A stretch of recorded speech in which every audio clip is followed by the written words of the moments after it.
another older sister, and she's 7 years older than me. And both my sisters are married. One of them has, the oldest one has 2 kids. And so, yeah, the age gap is pretty big. And so that kind of translates to how I grew up, being how like the age gap's so big. When I was in middle school, my sisters were already in college, like, they weren't really around. And so growing up, I was mostly playing by myself. It's kind of sad, but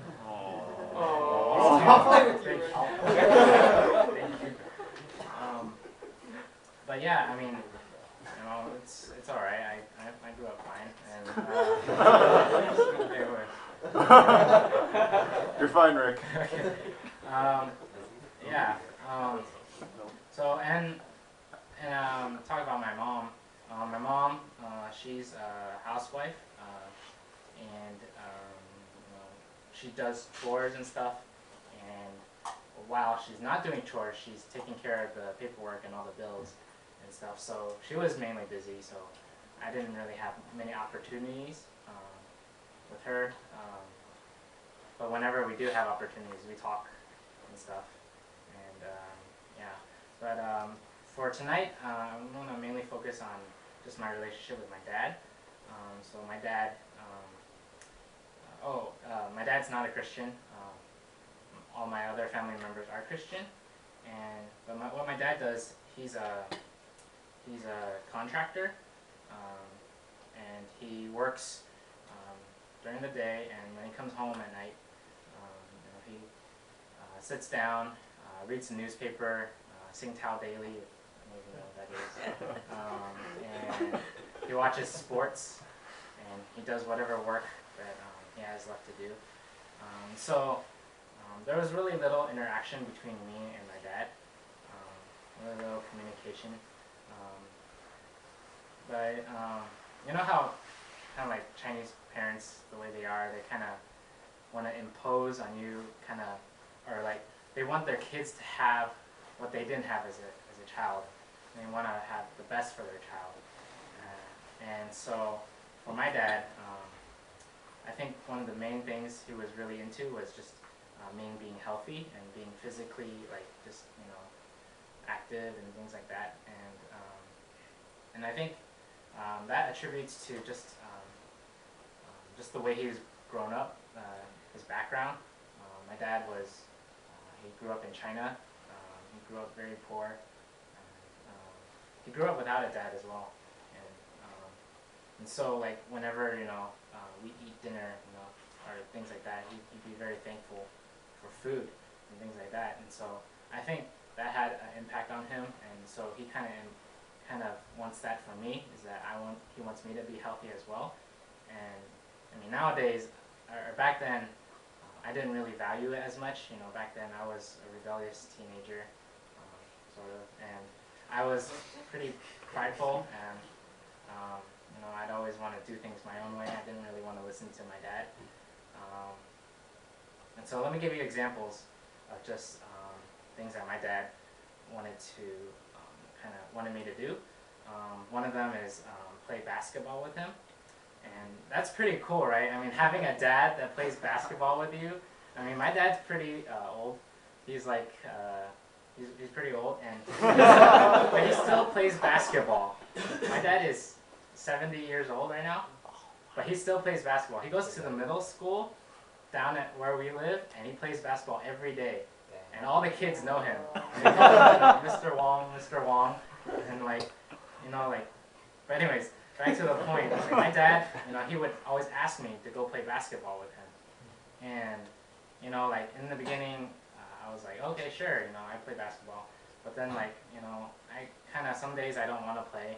And so then my dad would be like, you're not getting enough exercise. You're not, what are you doing? Are you going to play games or something? And it's just like, it kind of made me feel like it kind of made me see it as my dad only wants to play basketball with me just so that I can get exercise. And I don't know, to me, at that time, it felt like an attack on my life, kind of like the way I was living.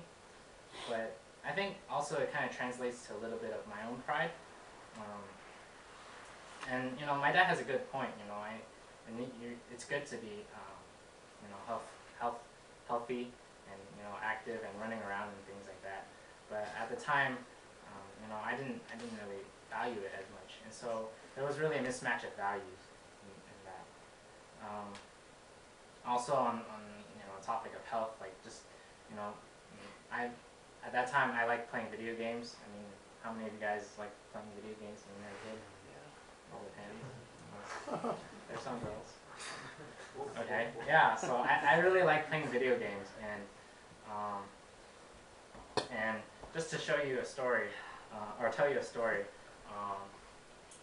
There was one time I was playing Super Mario Brothers on my Super Nintendo, and it was getting late, and I was a little kid. I was like about 7 or 8, and like I was just about to save my game. And in order to save my game, I needed to beat this level, right? But it was getting kind of late, and so my dad comes up, and he's like, "Rick, turn it off." I'm like, "Okay, just hold on. Let me just beat this level so I can save the game." And actually, at that time, my dad didn't know what the word "save" meant, so then he was just like, "Just turn it off," and I was like, "No," and then like, just wait just a couple minutes, and then like my dad just turned it off right then and there. And I feel your pain, man. Yeah. Oh, yeah. And so there was no autosave. This was Super NES, Super Nintendo. There's no save points. Nothing like that. And so that made me kind of mad. Like I was mad a little bit, but I know I could see like my dad was. I was 7. Like sleep is important, right? I mean, right now, like I bet you all of us would really like sleep. Yeah, how much do we appreciate sleep now, right? And so, like back then, I didn't appreciate sleep. I appreciated playing games and having fun and things like that. But my dad saw that as important, and so I guess there was a lack of understanding, a lack of just that, and so I don't know, like maybe my relationship with my dad, like just thinking about it, it really goes down to just like physical, like just there's not really emotional interaction. I feel like I've never really talked to my dad about like life, about like how to get a job or things Girls. like that, like Girls. yeah, girls, sure. But being like a man, like living like growing up like to be a guy, right? And so yeah, so my relationship with my dad feels like pretty just I don't know. I don't want to leave it at a spot like this, and so it really hurts me to see a relationship like this, and so how that translates to just living out loud, being a Christian, right? It wasn't until I came to college where I started to seeing value in relationships, where I started seeing just relationship with people as being very important. That's what I think. At least for me, I value that more than education. Like for now, just relationship with people. I think like when you come out of college, what are you gonna remember? Are you gonna remember continuous time signals or calculus, how to take a derivative or integrating things?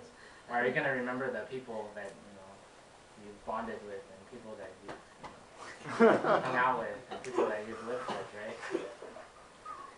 And so for me, like I don't know, for me I just started to see that and just thinking of ways, just reach out to my dad. I mean, since he's not a Christian, and just realizing that I need to live a changed life for God so that my dad can see it, right? I mean, like ultimately, why we live to be Christ-like is because we love God, right? We see that God loved us, and so we should, live a life that's